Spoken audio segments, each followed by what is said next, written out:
When you think of Alaska, what comes to mind? Probably the intense cold, right? Or the fact that it's dark for months on end. They show you pictures of glaciers, tell you stories about bears in the backyard, and maybe mention that a gallon of milk costs a fortune.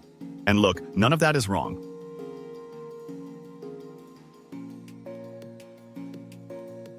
But what if I told you the hardest part of living here has nothing to do with the weather? And that the most rewarding part has little to do with the scenery? The real story, the one that reality TV doesn't show you, is about the things you can't see. It's about a different rhythm of life, a different way of thinking. In this video, we're going to get past the cliches and look at the hidden realities that truly define life in the last frontier.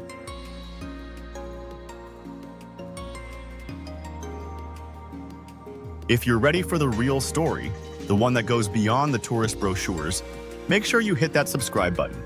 We're going to explore what it really means to be Alaskan, and you won't want to miss it. All right, let's start with the biggest myth of them all. The idea is that the ultimate challenge of living in Alaska is just surviving the physical environment. When people think about Alaska, they think survival. A constant, brutal fight against nature. They picture sub-zero temperatures, blizzards that last for days, and the sheer grit it takes just to exist here. They see the 24-hour darkness of winter and wonder, how could anyone handle that? It's a story of man versus the wild. And while the environment is a powerful force that shapes everything, focusing only on that physical struggle means you're missing the point. The cold is a constant, but you adapt. You buy better gear, you learn to layer, you winterize your car and home. The darkness is real, but you find ways to cope with sun lamps and by staying active. These are logistical problems, and they have practical solutions. The real challenge, the one that truly tests you, is a lot more subtle and much harder to prepare for. The reality is, the true test isn't physical survival. It's dealing with the psychological weight of deep, profound isolation. You see, you can't buy a better jacket for loneliness. There's no gear that insulates you from being this far removed from the rest of the world. This isn't just about feeling a little lonely sometimes. It's a unique, heavy isolation that defines the Alaskan experience. A 2022 survey identified social isolation as a major risk factor for Alaskans' health and well-being. First, there's the geography. Just look at a map. We are profoundly disconnected from the lower 48. Many communities here aren't even connected to each other by roads. The state capital, Juneau, can only be reached by boat or plane. You can't just hop in the car for a road trip to the next state. It means that everything, from groceries to mail, has to travel an immense distance, which drives up the cost of living to be about 25 to 33% higher than the national average. Then, there's the social isolation. Even in a bigger city like Anchorage, you feel it. Your favorite band probably isn't adding an Alaska stop to their tour. Want to see a major league sports game? That's a long, expensive flight. Need specialized medical care? You'll likely have to travel out of state, which is a huge and expensive undertaking. These might sound like small things, but they add up, creating a cultural bubble that can feel incredibly restrictive. This isolation contributes to some darker social issues you don't hear about in the travel brochures. Alaska has historically had one of the highest violent crime rates per capita in the nation. These aren't just statistics. They are symptoms of a population dealing with the immense pressures of isolation, long dark winters that contribute to seasonal affective disorder, and limited access to mental health resources. The rugged individualism that gets romanticized can also mean that people are left to struggle with their problems alone, in a place where help can be geographically and culturally miles away. So, while the cold can bite and the darkness is long, those are enemies you can prepare for. The real daily challenge is staring into that vastness and finding the mental strength to build a life, find a connection, and thrive on the edge of the world. That's the survival story most people never tell.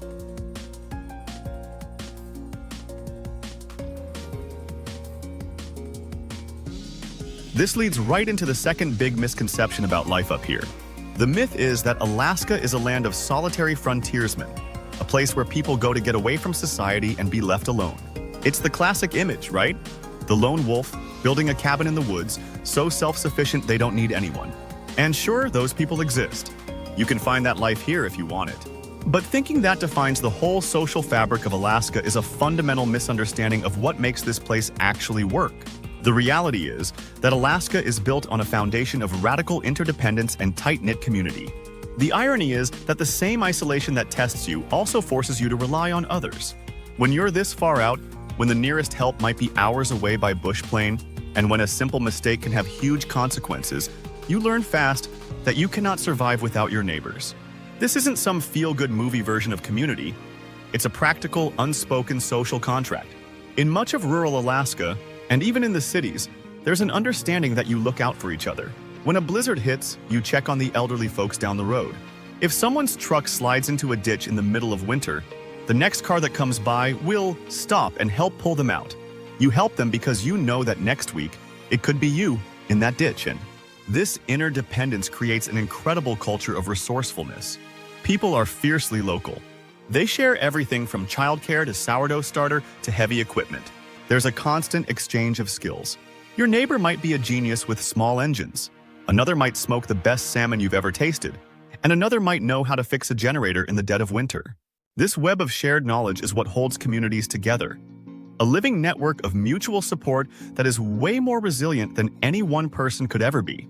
This is why an Alaskan employer might hire a local kid over an outsider with the exact same qualifications. It's not about being unfriendly. It's about valuing the person who already gets this social contract, who is already part of this web of mutual reliance. It's a beautiful, practical part of the Alaskan identity that's the complete opposite of the lone wolf myth. You don't come to Alaska to escape people. You come here to learn how to truly depend on them.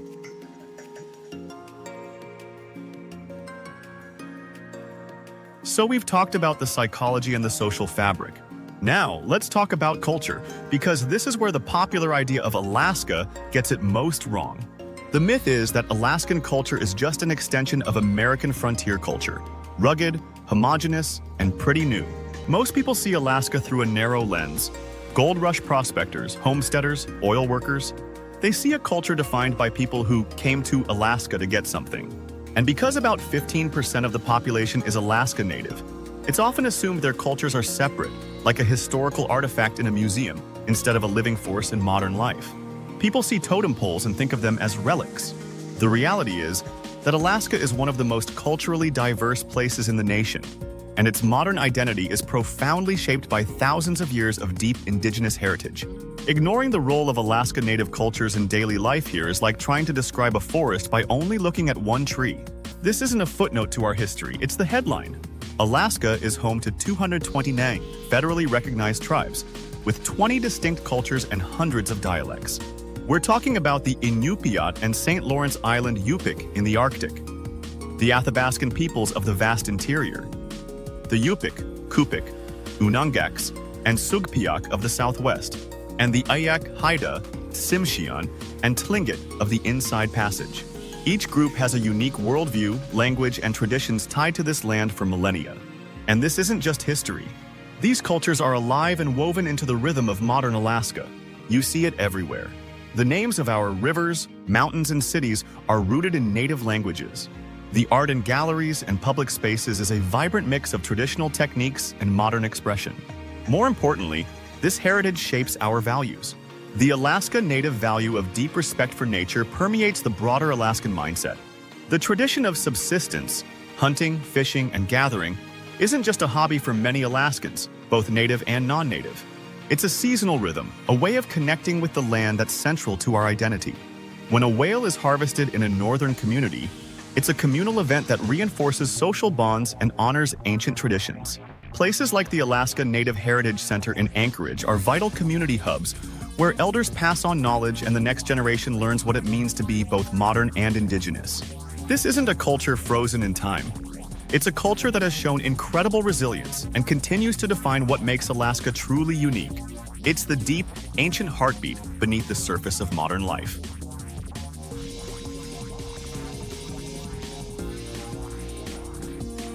Let's talk about the seasons, because the conversation usually ends at lots of light and lots of dark. The myth is that summer is for frantic 24/7 activity, and winter is for hibernation and depression. There's this idea of a two-speed Alaska, manic summers and depressive winters. The story goes that when the midnight sun is out, no one sleeps, and everyone is frantically cramming a year's worth of living into 3 bright months. Then, when winter comes, everyone retreats indoors, gets sad, and just waits for the sun to come back. It paints a picture of a life lived in two unhealthy extremes. The reality is, Alaskans have created a social rhythm that adapts to and even celebrates the seasonal extremes. Life doesn't stop in the winter, it just changes. The whole hibernation idea is completely wrong. Winter is when a different kind of social life kicks in. It's the season for community potlucks, for game nights, for getting cozy with friends. People actually have more time for each other when the pressure to be outside 24/7 is gone. And Alaskans don't hide from the winter. They get out in it. This is the season for cross-country skiing, snowshoeing, ice fishing, and dog sled races. Communities host winter festivals with massive bonfires, ice carving competitions, and fireworks that look incredible against the dark sky. The darkness itself becomes the backdrop for the aurora borealis. The social life doesn't die. It just moves from the hiking trails to the frozen lakes and living rooms. And yes, the midnight sun is a real thing, but people adapt to that too. Blackout curtains are standard in pretty much every Alaskan home. You learn to listen to your body, not the sun.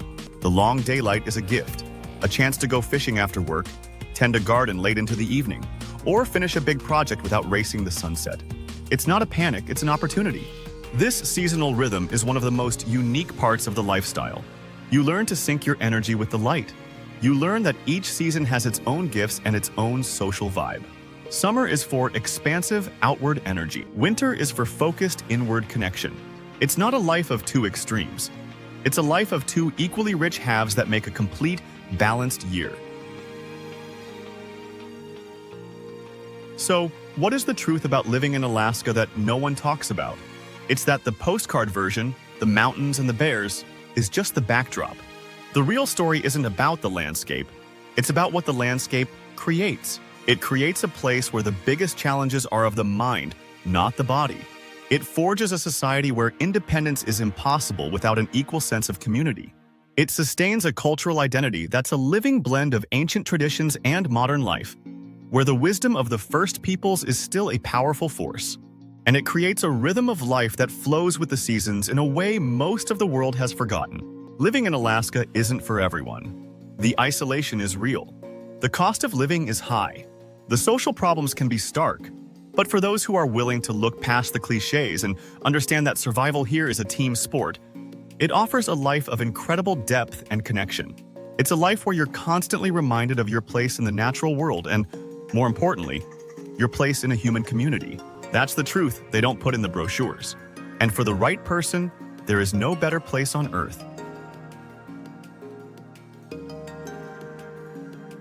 What do you think is the most misunderstood part of life in Alaska? Let me know down in the comments. I read every single one. And if this video gave you a new perspective on the last frontier, please give it a like and subscribe for more truths that go beyond the surface. Thanks for watching.